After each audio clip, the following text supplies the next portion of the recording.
Mesdames et messieurs, signori et signori, bienvenue dans le podcast Brillare, le podcast qui met en avant les parcours inspirants. Je sais, j'ai mis du temps, mais je reviens, votre go revient, votre présentatrice préférée revient.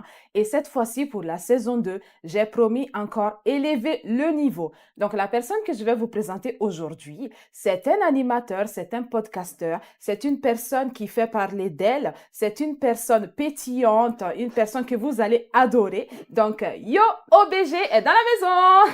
Bonjour la journaliste. Alors, Je suis très content. Je suis très content d'être ici. Merci pour l'invitation. Et bravo pour tout ce que tu fais. Vraiment, je suis très content d'être ici. Voilà. merci beaucoup, plaisir partagé. Bah En tout oui. cas, nous, pour cette saison 2, on a décidé quand même de ramener un peu de peps et on sait D'accord. que tu es une personne assez pétillante. Ah, Voilà, donc Yo tu as OBG. décidé de faire appel à moi. Oui, j'ai décidé de faire appel à toi Ok. parce que tu es pétillant et puis on rigole bien avec toi et puis tu mets de la joie dans les cœurs. Ouais, c'est vrai, c'est pas faux, c'est pas faux. Donc Est-ce on que tu va. peux te définir en 3 mots? Alors, en 3 mots, énergie. Donc je vais pas rajouter le positif. Je pense que vous avez compris. Énergie, joie et amour. Énergie, joie et amour. Ouais. Et pourquoi? Parce que c'est ce qui me définit, je pense. Vraiment, à chaque fois que j'arrive quelque part ou quand je suis en train de faire ce que je fais de mieux, donc c'est-à-dire animer et présenter, ce qui revient à chaque fois, les retours, c'est ah, j'aime beaucoup ton énergie, t'as une belle énergie, j'aime beaucoup ce que tu dégages et tout. À côté de ça, je pense que les gens qui me connaissent savent que voilà, moi j'aime donner, tu vois, voilà, je veux pas dire que forcément que je suis un amoureux ou un lover, c'est pas ça, mais vraiment, avec les gens que j'aime, je donne sans compter. Donc voilà, beaucoup d'amour et puis la joie, c'est ce qui me définit, hein, toujours souriant, toujours, Toujours de voilà. la pêche, quoi. Ouais, toujours de bonne humeur. Toujours Ouais, de bonne ouais, humeur. ouais, c'est ça. Mais justement, ces qualités que tu as mises en avant, là, est-ce Oui, que c'est des choses qui étaient là depuis l'enfance? Parce que je t'explique ici, oui, chez Brillare, on s'intéresse à la personne. oui, oui, Donc, oui. on laisse de côté un peu le côté professionnel, on Ouais, y revient, mais mhm, on s'intéresse vraiment à la personne. ouais. Donc, toi, en tant que personne, où Mhm. tu as développé ces qualités-là?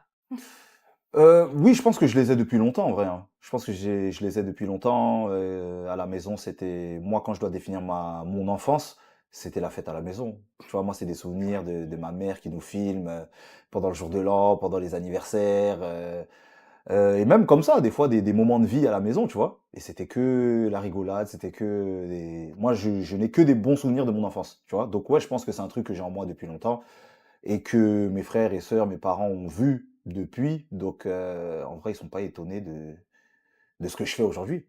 Parce que c'est quelque chose que j'ai en moi depuis un moment, mais que j'ai longtemps caché parce que j'étais pas forcément en paix avec le fait d'être exposé, être connu, tu vois. Ah, ça, c'est intéressant, ça. Ok, Ouais, ok. je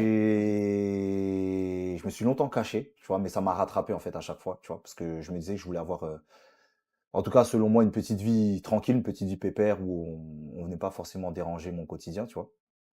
Mais aujourd'hui, j'ai pas de souci avec le fait qu'on me reconnaisse dans la rue, ou, voilà, qu'on vienne me dire qu'on apprécie ce que je fais. Mais à la base, c'est pas forcément, c'est pas forcément quelque chose que Que tu je, envisageais faire, en ouais, fait. Ok. que je voulais, de par ma personnalité, tu vois. Quand on me voit comme ça, voilà, très jovial, Hmm.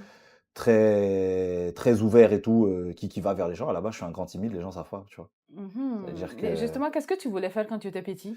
bah, à la base, je voulais être médecin. Ah, Ouais, à la base, je voulais être médecin. ok. À la base, je voulais être médecin, mais je me suis toujours retrouvé dans un truc où c'est pas j'avais besoin, mais je voulais toujours aider les autres. Tu vois, les gens qui étaient en Ouais. difficulté, je voulais les aider. Et bon, voilà, ça s'est matérialisé autrement. Tu vois, aujourd'hui, je réussis à aider des gens par ma bonne humeur, par ma joie, tu vois. Mais à la base, c'était, ouais, je voulais sauver des gens, tu vois. Je Ok, voulais ok. sauver, ouais. Donc après, That's bon, le it. parcours a fait que je me suis retrouvé dans autre chose, mais pour moi, c'est la même chose, tu vois. Par exemple, quand je me retrouve à recevoir des messages où les gens me disaient qu'ils n'étaient pas forcément dans une bonne période de leur vie, mais le fait de me voir et de voir mon énergie, tout ça, leur a donné envie justement de continuer de vivre.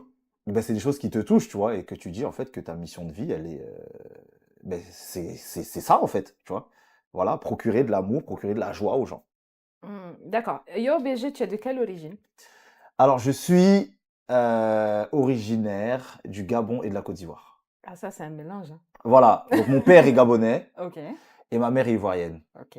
Voilà. Et comment justement, tu as vécu avec ces deux cultures-là? Avec ces deux cultures, c'était super ancré. À la maison, quand on était petit, ben voilà, hein, musique traditionnelle, gabonaise, à Côte d'Ivoire pareil. On écoutait beaucoup de louanges, en vrai. Ah ouais, Ouais, d'accord, ouais, ok. beaucoup de louanges et tout. Beaucoup de zouglou, normal. Normal. Beaucoup de zouglou. Et puis bah, après, avec le temps, l'arrivée du couplet décalé, du rap ivoire Mhm, et de tout ce qui s'ensuit. Mais ouais, ouais, beaucoup de zouglou à la maison. Ouais, de ouf. mhm. Tu as dit tout à l'heure que tu es un grand timide et Oui, les gens ne savent pas. ouais, ouais, ouais. Comment t'es passé de grand timide à la personne qui donne de la joie, du peps et tout? C'est... Ouais, en fait, comment ça s'est passé? C'est particulier dans le sens où, à la base, j'avais beaucoup de mal, ne serait-ce que même pour aller acheter du pain, j'étais tétanisé, vraiment, genre, c'était une épreuve pour moi, tu vois. Mhm. Mais c'est le fait de côtoyer des gens, de voyager, tu vois. J'ai eu une période de ma vie où j'ai beaucoup voyagé, et le fait de t'ouvrir au monde, en fait, tu vois. Le fait de t'ouvrir au monde et de garder ce que... En fait, j'ai toujours réussi à garder quelque chose des pays des pays que je visitais. Tu vois, j'ai beaucoup été aux États-Unis. J'ai pas forcément été séduit par le pays, mais par la personnalité des gens. Donc tu parles anglais. Un peu, un peu, mais ça fait 10 ans que j'ai pas pratiqué. Ça fait 10 ans que j'ai pas été, mais en tout cas à l'époque où j'ai été, ouais, ouais, l'anglais était bien fluide et tout, Non, mais tu vas pas me dire que tu ne parles plus anglais. si je parle encore un peu, je comprends, je peux avoir D'accord, fais-nous une phrase. waouh, te faire une phrase, je sais pas, qu'est-ce que tu veux que je dise, je sais pas moi. Je suis très content d'être ici, Caprilare, le meilleur Voilà, I'm podcast de la very happy to be Terre. here. Brillare. Mhm. Voilà, is the podcast number one. So go follow. Parfait, Voilà. parfait. J'ai encore des petits restes. Tu vois, Tu as encore des petits j'ai restes. encore des petits restes. Et D'accord. j'ai décidé de garder l'accent français quand je Pourquoi tu as parle anglais. décidé de garder l'accent? Parce que ça fait partie de nous en vrai. Tu vois, j'ai pas Ok. envie de me donner un genre oui, mais lui, il a l'accent Kerry, il a machin, tout ça. Non, on est français, on a notre accent, on a notre façon de prononcer les choses. Et c'est ce qui fait la beauté de la chose. Tu vois, moi, quand j'arrivais là-bas, au début, vu qu'on a beaucoup été bercé par tout ce qui est culture hip-hop et tout, t'as envie un petit peu de faire comme eux et tout. Mais au final, non, soyons ce que nous sommes, tu Soyons vois. nous-mêmes, en gros. Ouais, Mhm. soyons ce qu'on est, et puis c'est cool, tu vois. Mhm. Voilà. Donc, Gabonais, Ivoirien, né en France. Oui. Donc, à quel moment la culture française prend sa place? La culture française, elle prend sa place dès que tu entres à l'école, en vrai, hein. Mhm. Ouais, dès ton entrée à l'école, l'apprentissage. Bon, déjà à la maison, on parlait français, mais après, c'est surtout à l'école, tu vois. L'écrit, la manière dont il faut s'exprimer, la grammaire, les dictées. Mhm. Ouais, je pense que c'est à ce moment-là que la culture française entre. Après, euh, beaucoup de lectures aussi. Moi, je sais que mon père, il insistait beaucoup pour qu'on lise quand on était petit. J'étais pas forcément fan de ça, tu vois. Mais ouais, ouais, la France, c'est un pays de littérature, donc forcément, Mhm. faut lire un petit peu, même si j'étais pas super fan de ça, tu vois. J'aime beaucoup tout ce qui est documentaire, j'aime beaucoup l'image, Ok. voilà. Je suis très sensible à tout ce qui est image, Mhm. Mhm. voilà. Tu as plus une sensibilité visuelle, hein. Exactement, exactement. Mhm. Mhm. D'accord, bah très bien. T'as pas, je vais reformuler. T'as pas peur d'être considéré comme un wesh quand tu rentres chez toi? Parce que Euh, ça, c'est le problème de tous les enfants qui naissent en Europe ou oui, ailleurs. Quand on rentre chez nous, oui. c'est un peu difficile de s'adapter aux autochtones. Toi, dans ton cas, Oui, mais après, moi, j'ai pas de problème avec ça, hein. Je suis ce que je suis, il ok. assume. J'ai grandi en Mm. France, j'ai grandi en banlieue, donc on a une Mhm. façon particulière de parler, de s'exprimer, on a notre argot et tout ce qui s'ensuit. C'est-à-dire que moi, j'ai pas de problème avec ça. Euh, le seul problème que moi, je pourrais avoir, c'est le rejet, tu vois, Ouais. dans le sens où, voilà, j'ai beaucoup aussi voyagé en Afrique. J'ai été en Guinée équatoriale, j'ai été en Côte d'Ivoire. J'étais au Maroc, j'étais en Tunisie, ainsi de suite, tu vois? Et moi, j'ai un souci avec le rejet, tu vois? C'est-à-dire que Mhm. c'est pas parce que je suis né en France, que j'ai pas eu une éducation, dite, à l'africaine, tu vois? Voilà, mes parents, ils sont arrivés avec leur bagage et c'est ce qu'ils nous ont transmis, tu vois? C'est-à-dire qu'on a le sens du partage, on est très famille et tout ça, on mangé local aussi, tu vois? Mhm. On a mangé les plats, on mange les plats du pays depuis qu'on est petit, tout ça, donc Mhm. on est ancré, c'est quelque chose qui est ancré en nous. Et après la difficulté qu'il peut y avoir, c'est, beh, que quand tu arrives, voilà, en France, on te traite de noir et quand Mhm. tu arrives en Afrique, on On te te traite traite de de blanc. blanc. Voilà. Tu vois? Donc c'est ce petit paradoxe et tout qui est mais après moi j'ai pas de problème avec ça. Tu vois? J'ai vraiment pas de souci avec ça parce que je suis pour, l'échange, la discussion et vous faire comprendre qu'il y a zéro complexe à avoir. C'est pas sous prétexte que je suis, né en France, que quand j'arrive en Afrique, je vais me sentir supérieur ou quoi. Il y a pas de complexe, à avoir, tu vois? Pour moi, on est les mêmes. La seule différence qu'on a, c'est qu'on n'est pas nés au même endroit, tu vois? Mhm. Donc non, non, je Donc, tu es suis à l'aise avec ça. Mais est-ce ouais, je qu'il suis y OK a avec eu une ça. situation où tu t'es senti rejeté? Est-ce que tu as peut-être une Je me suis anecdote pas à senti raconter? rejeté, mais c'est les termes qu'ils emploient qui pourraient être Mal super forts et qui associé. pourraient être, Mhm. mal pris. Mais encore une fois, je prends beaucoup d'auteurs de recul, tu vois? Par exemple, j'ai une anecdote, incroyable où, il y a quelques années, j'étais en Guinée équatoriale, tu vois? Pour présenter un événement, notamment de mode, où il y avait des designers africains, des top modèles et tout, africains, tu vois? Du Ghana, de la Côte d'Ivoire, du Sénégal, de la Guinée, ainsi de suite, du Nigeria et tout. Et en fait, moi, quand j'arrive, je suis le petit Français, tu vois, qui arrive de France. Mhm. Donc, voilà, bon, déjà, de ma façon de parler et à mon style vestimentaire, je suis différent, tu vois. Mais ça attire forcément, tu vois. Et voilà, moi là-bas, on m'appelait le colon. Ah! c'est C'est c'est pas vrai. incroyable. Non, si, si, mais j'avais pas de souci avec ça, tu vois. On m'appelait le colon, genre, je suis le petit gars de France qui vient. Et comme il vient de France, ben, du coup, les gens sont intéressés. Et voilà, la gente féminine notamment, tu vois. Et du coup, genre, j'étais moi le gars qui venait tout prendre, genre, tu vois. Ah, ok. Donc, c'était plus dans ce sens-là, mais non, j'avais pas de souci. J'avais pas de souci avec ça, tu T'as vois. rigolé plutôt. Oui, ça m'a fait rire. En vrai, ça m'a fait rire. Je me suis pas senti rejeté. Même, j'ai même été très bien accueilli. Donc, non, non, je suis cool avec ça, vraiment. Ok, bah c'est bah, très bien, très Mhm. bien. Alors, Oui, tu viens de banlieue, tu vis en banlieue. On sait aussi que lorsque tu viens de banlieue, par oui, rapport aux petits Parisiens qui vivent à Paris, oui. c'est assez compliqué. Alors Mhm. toi, Ouais, je sais que tu as fait quand même quelque chose pour ta ville. oui. Donc du coup, j'aimerais bien que tu nous en parles un peu plus. Alors, ce que j'ai fait pour ma ville, tu parles du début, début. On va commencer par le début, début, oui. Voilà, Allez, bon, ce commencer que j'ai par fait ça. pour ma ville, ben justement, c'est dû à une situation qui m'agaçait Hmm. beaucoup par rapport à ce qu'on pouvait voir dans les médias dits traditionnels, tu vois. Et ils avaient tendance à diaboliser la banlieue, tu vois. Mhm. À chaque fois qu'il y avait des faits, c'était toujours dans le négatif, en tout cas selon moi, c'est de ce que je voyais, tu vois. Et ben, j'ai décidé de créer mon propre média, donc qui s'appelle Calcium TV. Et voilà, je suis originaire de Sarcelles. Et moi, à la base, Calcium TV, c'était uniquement pour montrer ce qui se fait de bien dans ma ville, tu vois. Mhm. Donc, de la mise en avant de petits commerces, être sur les événements. On a fait des partenariats avec des structures de la ville, le Five, le centre commercial, le cinéma, ainsi de suite. Tu vois, on était là aux avant-premières et tout. Et ben, c'est à l'arrivée du confinement qu'on s'est dit qu'en fait, même un peu avant, qu'on s'est dit que ben, on pouvait pas se limiter qu'à la ville, tu vois. Et ben du coup, ça a pris de l'ampleur. Ça a pris de l'ampleur, mais à la base, ouais, Calcium TV, c'était réservé uniquement aux Sarcellois, de base, tu vois. Et justement, on a dépassé les frontières de la ville, donc on s'est retrouvé à recevoir ben, des personnalités comme Kemi Seba, comme Dawala, le Watiboss, comme Joker, comme Driver, Mhm. le maire de notre ville, comme on l'appelle, tu vois, et beaucoup de personnalités. Hein. J'ai reçu Sako Kamara, j'ai reçu Suspect 95, Mhm. incroyable. Mosti, j'ai reçu Mhm. beaucoup d'Ivoiriens d'ailleurs. J'ai reçu beaucoup d'Ivoiriens, tu vois. Mais à côté de ça, c'était aussi pour montrer qu'on voulait pas s'enfermer dans quelque chose de local, tu vois. On voulait vraiment Mhm. essayer de toucher tout le monde, et puis c'est ce qu'on a réussi à faire. Et puis ben, je suis très content de ça, tu vois.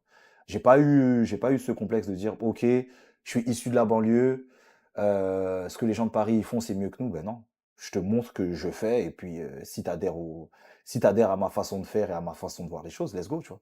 Mm. Donc, Donc, on peut dire que Calcium, ça a été aussi une vitrine bien pour sûr, vous bien pour sûr, monter en bien sûr, avant. bien Ouais. sûr, c'était une vraie vitrine, grosse vitrine même. Ouais, grosse vitrine, parce que c'est ce qui m'amène après au Rap Contender, c'est ce qui m'amène à la radio, Génération. J'ai animé la matinale pendant 2 ans. Et belle expérience, tu vois. Et aujourd'hui, je suis en full indépendant, mais c'est tout part de Calcium en vrai. Tout part de Nice to Meet You, même pour aller plus loin. Mais après, c'est Calcium qui a vraiment ancré la chose, tu vois. Moi, j'ai envie que tu me parles justement de Rap Contender. Alors, les Rap Contenders, donc pour ceux qui connaissent pas, c'est la ligue de battle en a cappella numéro 1 en France. OK. Donc, qui existe Mhm. depuis bientôt 15 ans. Bientôt 15 ans. Donc, qui a été créé par Stunner, Batsam et Donies, que je salue. Et puis, ben, moi, j'ai intégré l'équipe, donc le staff, et je suis aussi à la présentation depuis 3 ans. Et voilà, je prends beaucoup de plaisir à le faire. C'est quelque chose que j'ai suivi, en fait, ben, depuis que ça a commencé. Genre, j'ai connu les débuts, donc la grosse hype qu'il y a eu autour du Rap Contender. Et aujourd'hui, moi, je peux dire que je suis un petit peu le pont entre l'ancienne et la nouvelle génération qui est en train d'arriver, tu vois. Donc, Mhm. moi, j'essaye d'arriver avec quelque chose de nouveau, de plus frais, et voilà. Et puis, je suis très content. Je suis très content de ce qui est en train de se passer, ben, parce qu'il y a des nouveaux Battle MC qui sont en train de prendre place. Il y a des légendes qui sont en train de s'en aller aussi.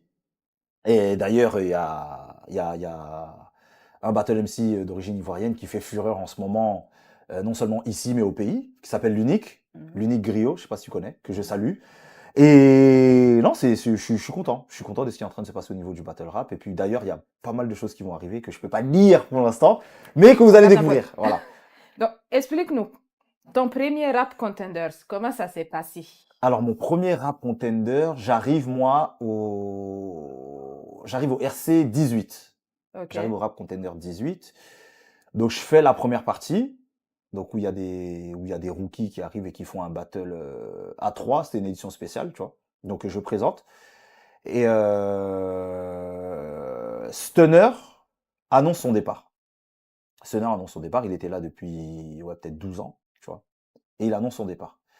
Et donc là, je suis intronisé, voilà, où il me présente au public, on fait un petit peu la passation le passage de flambeau, tu vois. Et ouais, franchement, c'est un truc moi qui m'a touché de ouf, dans le sens où il m'appelle un peu avant, ouais, quelques mois avant, il me dit qu'il pense à arrêter et que il se dit que la seule personne qui pourrait prendre sa place, c'est moi. Donc moi, ça me touche en sachant que ben, pour moi, les rap contenders, et c'est très important pour la culture, tu vois.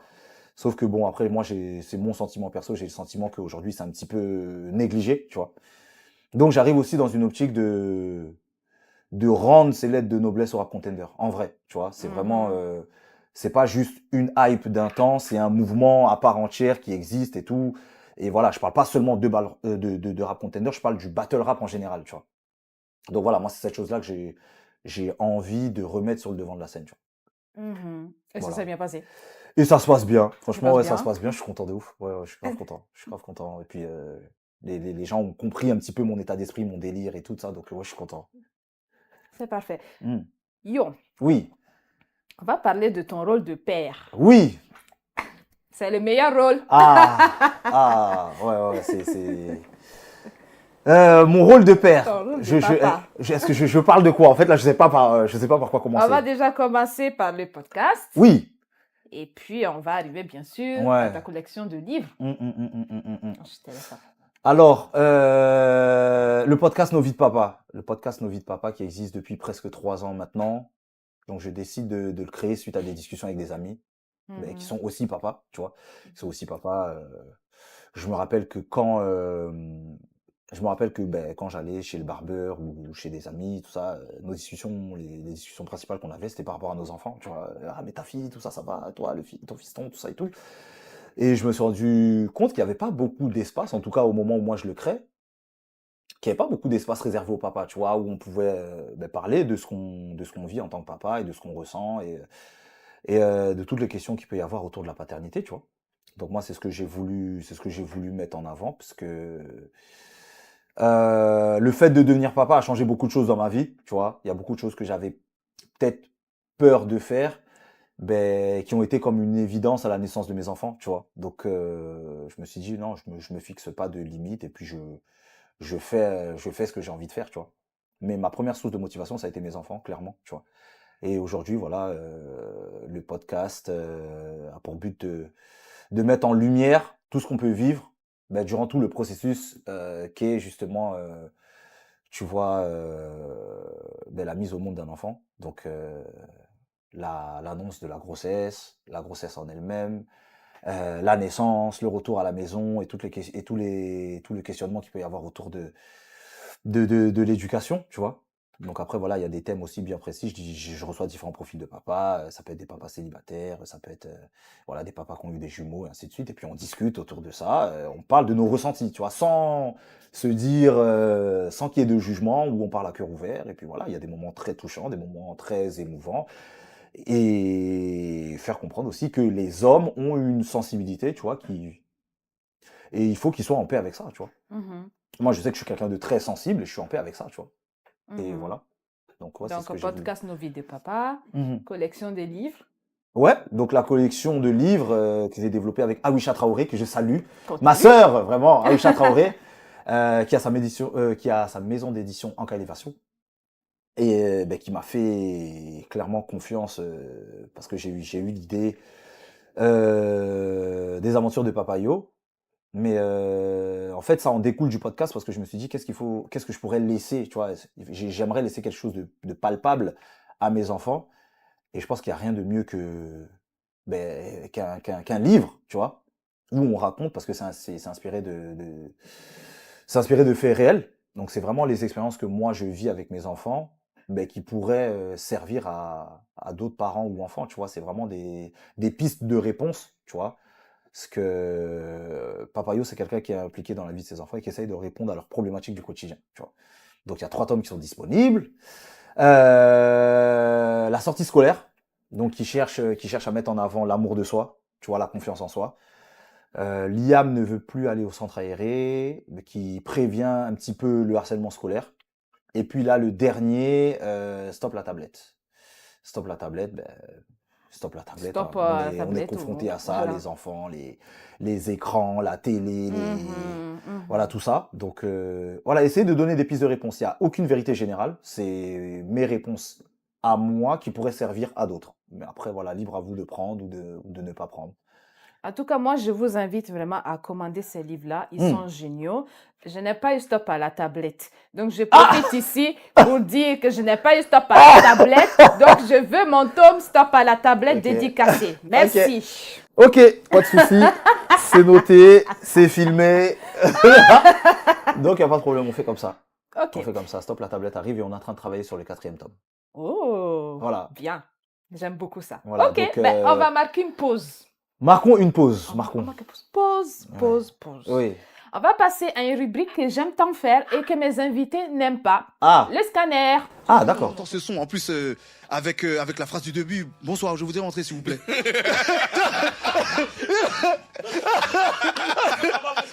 Non, tu vois non, ça va possible pour vous, mettez-vous de côté. Quoi, comment ça? Ça veut dire que t'as vu pour nous? Là, en fait, on a dit non, lui, c'est notre gars. En fait, on a tous vécu les mêmes bails. Ouais, tu vois? De fou. Combien de fois on a voulu goumer les vigiles? Frère. Parce qu'en fait, non, mais parce qu'en vrai, tu comprends pas. Toi, t'arrives, tu t'es sapé, tu t'es parfumé. Ouais. T'as mis ta paire de claques. Ouais. T'as capté? Ça sera pas possible pour vous ce soir. C'est dingue. Non, mais tu vois ce genre ou pas? Mais. Qui a fait cette voix des Mais. Ça, c'est moi. J'ai fait toutes les voix. Et c'était que, frère, c'était que du vécu. Ben ouais. Que du vécu. Ben ouais. Et nous. Mais c'était les trucs. C'est après on se rend compte. Mais même, frère, Loricisque, je suis Oui. pas majeur. Ouais, bah ouais. On est tous dans une voiture. On est à 7, frérot. Même à 8. On arrive, mais c'est la soirée. Faut pas la manquer. Mais le vigile, il nous a pisté depuis. Il a vu ça. passer la voiture. Il se dit, c'est 8 gaillards là. Non, Ils vont jamais Ils vont rentrer. pas rentrer. Et nous, on arrive. On est beaux pourtant. On est frères, frère. On arrive là. Ça sera pas possible pour vous, monsieur. Mais c'est une dinguerie. Et puis en plus, t'as vu, on a tous... Moi, en fait, ce qui me fume, tu sais, c'est quoi? C'est que quand un truc comme ça arrive, on a tous la même réaction. Eh bien voilà, Yo OBG dans ses œuvres. Bon, merci beaucoup à la régie qui a décidé d'envoyer la vidéo pour que tu te puisses mieux t'imprégner de ma rubrique Le Scanner. Ah. On va revenir sur ça tout à l'heure. Donc Yo, Oui, c'est moi. ta couleur préférée? Waouh! Ah, Alors en ce moment, j'ai beaucoup de couleurs préférées. Tu sais, avant, quand j'étais petit, je disais le bleu, mais en fait, c'est pas le bleu ma couleur préférée. Ma couleur préférée, c'est le orange. ok. Ma Et couleur préférée, c'est pourquoi? le orange. Parce que c'est une couleur qui me va beaucoup, qui me va bien au teint. Bien évidemment, il y a un rapport à la Côte d'Ivoire. Ça, c'est sûr et certain. Mais j'aime les couleurs vives, en vrai. Les couleurs vives me vont très bien. Le orange, le vert, toutes ces couleurs-là, ouais, j'aime beaucoup. Nourriture préférée? Nourriture, nourriture préférée. Alors, nourriture préférée, alors ce que j'ai mangé le plus étant petit, mon plat préféré quand j'étais petit, c'était... Bon, on appelle ça le mafé, mais nous, on appelait ça riz sauce dacatine. La dacatine, tu vois le plat? Tu vois le pot là? T'es pas sérieux? Non, je te jure, on appelait ça... Riz sauce dacatine. Dis, maman, tu peux faire la sauce dacatine? Ouais, c'était mon plat préféré quand j'étais petit. Bon, maintenant, ça évolue, hein, maintenant... Maintenant, c'est quoi? Ah, maintenant, ça a checké ou bien? Je pensais que tu allais me dire foutou sauce graine. Mais Non, ça a checké poisson. A checké Ouais. poisson. Ouais. Chanson préférée? J'en ai trop. Chanson préférée, c'est une chanson de Michael Jackson, déjà, ça c'est sûr. Gros fan de Michael Jackson. Donc, je sais pas, tout de suite comme ça, je pourrais te dire Rock With You, mais je pourrais te dire Man in the Mirror, je pourrais te dire Smooth Criminal, je pourrais t'en dire plein, je te jure. Ouais, mais je suis grand fan de Michael Jackson. Grand fan de Michael Jackson. Ouais, vraiment. Ok. Ta plus grosse bêtise? Ma plus grosse bêtise? Ouais. J'étais très sage quand j'étais petit. Hein. Ouais, j'étais très sage quand j'étais petit. Mais oui, effectivement, je faisais des bêtises aussi avec mes frères. Alors, ma plus grosse... Ouh là là, ma plus grosse bêtise, c'est la première fois que j'en parle. J'avais mis de l'huile à chauffer. Pour faire des frites. C'est une dinguerie que je raconte ça. Maman, pardon. J'avais mis de l'huile à chauffer. Et je suis retourné avec mes frères jouer à la console. Ok. Sauf que quand on est revenu, C'était et puis partout. la hotte a pris feu. Mais Dieu merci, ça n'a pas brûlé la maison, tout ça et tout. Mais ouais, la D'accord. hotte a pris feu. Ouais, c'était chaud. Mais on s'en est bien sorti. Mais c'était chaud. C'était C'est chaud, ma plus hein. grosse bêtise, ouais. Ça m'a marqué de ouf. Vous faites des trucs, vous venez dire ici. Après, quand vous serez dans les problèmes, vous allez dire que oui, Christelle, la journaliste Non! m'a obligé à dire ma plus grosse bêtise. Non, Mais bon, j'étais petit, j'assume, et c'est plus de peur que de mal. Et non, j'assume, j'étais jeune, j'étais petit, et puis voilà quoi. Mais c'est cool. est-ce que tu as une anecdote rigolote à nous raconter? Une anecdote rigolote à vous raconter. L'anecdote, c'était hier. Voilà, pour ceux qui ne savent pas, la journaliste est quelqu'un que je considère vraiment, que je porte dans mon cœur. Et j'ai tendance à l'embêter, mais vraiment beaucoup. Vous voyez, même là, je suis cool en vrai. Hein. Vraiment, je l'embête beaucoup. Vraiment, je la fatigue. Mais c'est parce que je la considère comme ma sœur. Et hier, je lui ai envoyé un audio. Je lui ai envoyé un audio en lui disant... si tu me présentes pas bien, tu vas voir et tout. Si tu me dis, ouais, est-ce que tu peux te présenter, je vais pas répondre. Voilà. Donc elle dit, il faut savoir que dans mon émission, il n'y a qu'une seule star et puis la star, c'est moi, en parlant d'elle. Donc on était en train de se titiller, elle dit, tu vas voir et tout ça, machin. Bon, voilà, elle m'a respecté, donc c'est zo. Mais oui, je passe mon temps à l'embêter, vraiment. Voilà. Pour se dire bonjour, je crie la journaliste 3 fois, sachez-le. Je fais, la journaliste! La journaliste! La journaliste, et après on parle. Voilà. Bah, je sais pas qu'est-ce qu'il gagne dedans, mais bon, si ça peut le rendre heureux. C'est une anecdote vraie ou pas? Non, si, c'est Voilà. c'est vrai. Voilà, c'est vrai. C'est vrai. Bah, merci beaucoup d'avoir répondu aux questions du scanner. Voilà. C'était assez intéressant. Alors, là, la régie m'a envoyé une vidéo où tu étais dans ton podcast. Oui. Est-ce que tu peux nous en dire plus? Alors, mon podcast en équipe, le podcast en équipe qui a été créé là il y a quelques mois, ouais, début d'année, là, en janvier. Donc, il y a pour but premier de mettre en avant, les équipes, les crews, parce que je m'étais rendu compte que dans chaque équipe, il y a forcément des profils qui sortent plus que d'autres, tu vois. Mais que on n'a jamais vraiment donné la parole à ceux qui étaient là dès le départ et qui n'ont pas forcément popé, alors qui ont une importance capitale, tu vois. Et c'est ce truc-là, moi, que je voulais mettre en avant. Et les premiers invités que j'ai reçus, c'est mes frérots de Calcium TV, tu vois. C'était une façon à moi aussi de leur dire merci, et que si je n'avais pas fait partie de ce collectif, de ce groupe, j'aurais peut-être pas vécu ce que je vis aujourd'hui, tu vois. Et que leur importance est capitale dans dans la suite de ma carrière, tu vois. Mhm. Donc voilà, on discute des bons moments, des moments qui sont un petit peu plus difficiles, plus compliqués, et puis leur ressenti par rapport à ça. Et voilà, je reçois différents profils, et après ça a varié aussi, ça a muté sur quelque chose aussi où je peux recevoir des profils qui viennent du même milieu, mais qui sont différents, tu vois. Mhm. J'ai eu le plaisir de te recevoir avec 2 autres journalistes, Cindy et Chloé, donc Kachupina et Chloé, tu vois. Et voilà, vous êtes toutes les 3 journalistes, mais vous avez des profils différents. Donc Mhm. voilà, la discussion était intéressante parce que vous avez des parcours différents, tu vois. Donc Mhm. voilà, ça a muté vers ce format-là aussi, tu vois, où je peux recevoir des gens qui font la même chose, mais qui ont des profils différents, tu vois. Mhm. On tend bientôt vers la fin de l'émission, Oui. mais avant, je veux quand même te proposer un sujet de discussion.